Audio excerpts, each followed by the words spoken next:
Welcome to the People Leaders Podcast, the audio resource for managers and business leaders creating high-performing teams. Join leadership and team development experts Jan and Michelle Turkelson each week as they explore both subjects from every angle.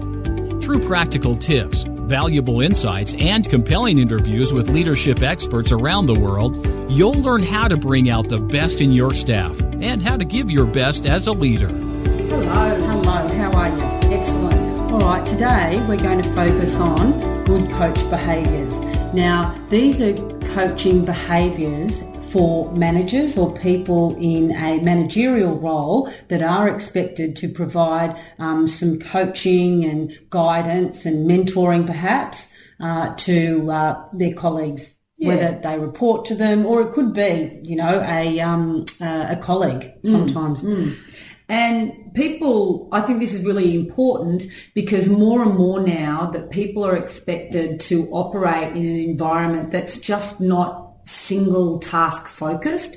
There are so much more, dependencies in a role now that they have to think more broadly, take ownership over their work and really think laterally around, multiple stakeholders. That's right. So to coach people, it's important to enhance and lift their capability in that area.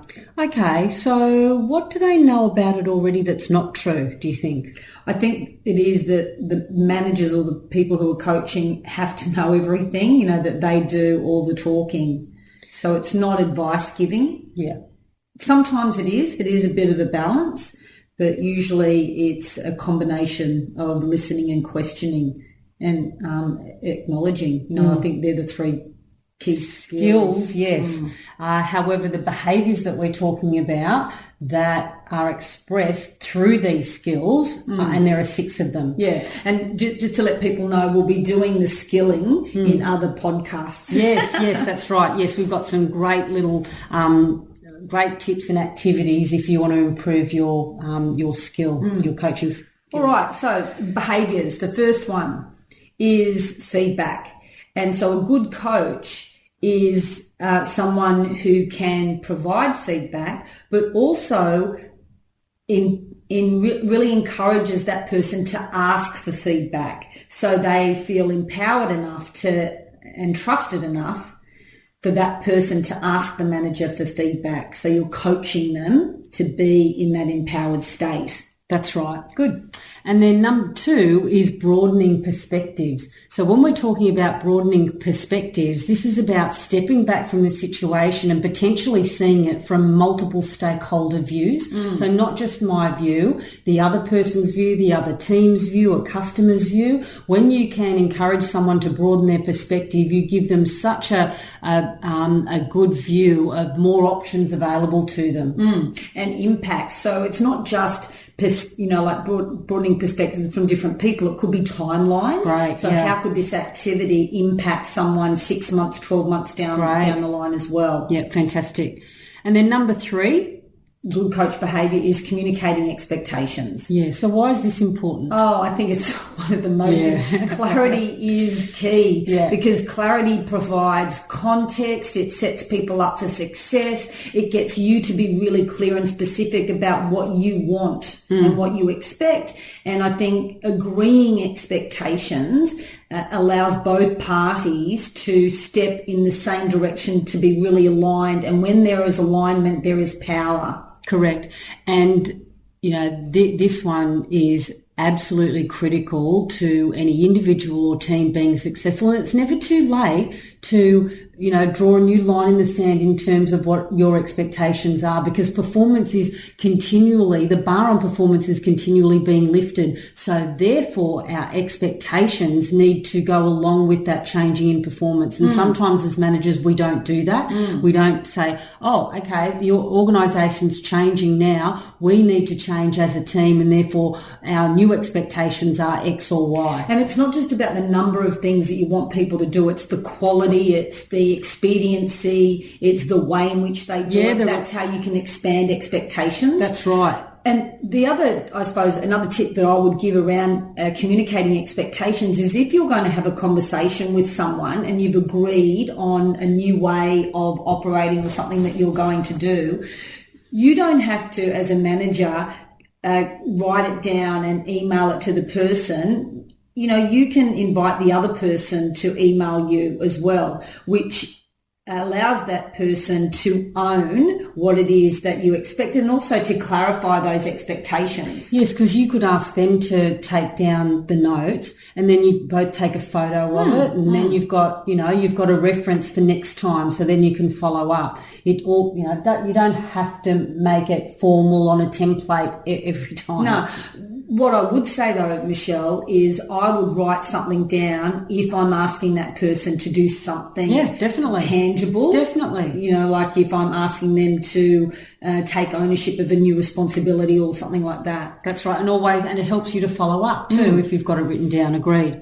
The next good coach behaviour is transforming ownership. And this is aligned to communicating expectations. You know, so once you clearly communicate expectations, you are starting to transform or transfer ownership over a particular task and also themselves. That's right. And their role. That's right. And there is something about accountability that leads to empowerment. So when I am fully accountable for something and it goes well, you know, you feel really empowered. And if it doesn't go well, you go, okay, so that's some data for me to change or course correct. So at a really simplified level, transforming ownership is around delegating. So it's understanding that person's capacity, setting them up for success, allowing them to do a task or a responsibility that they can do, 80% to the level that you could do it at. So set them up with something easy, something that's verifiable that they can do, and then build on that. So that's one way of starting to transform ownership.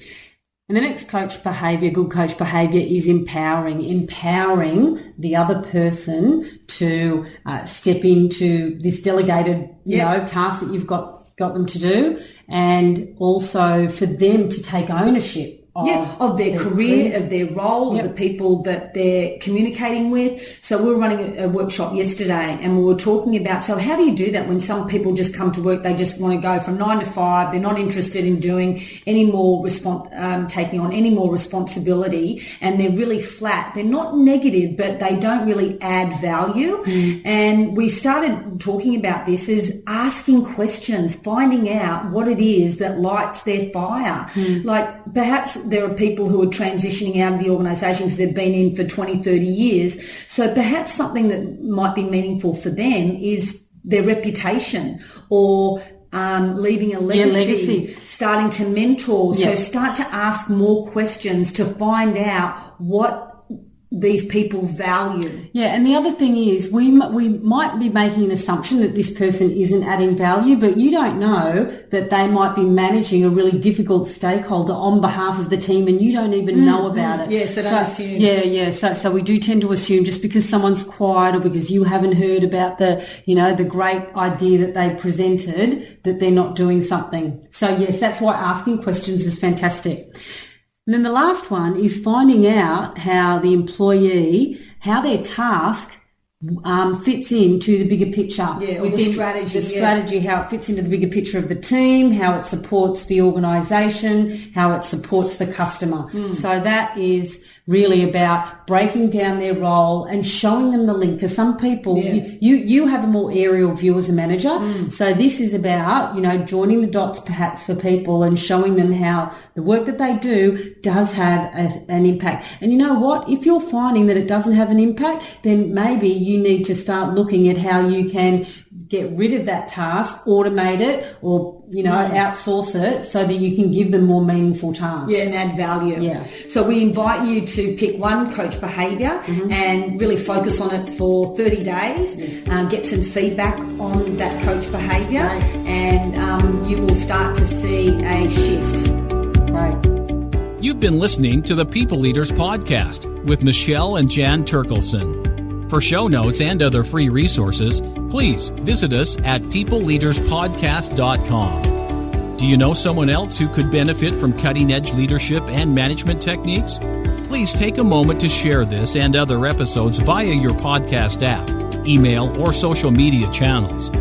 Each share helps us fulfill our goals of reducing workplace stress and increasing job satisfaction for leaders, managers, and their teams worldwide. The People Leaders Podcast is brought to you by the Experts On Air Podcast Network.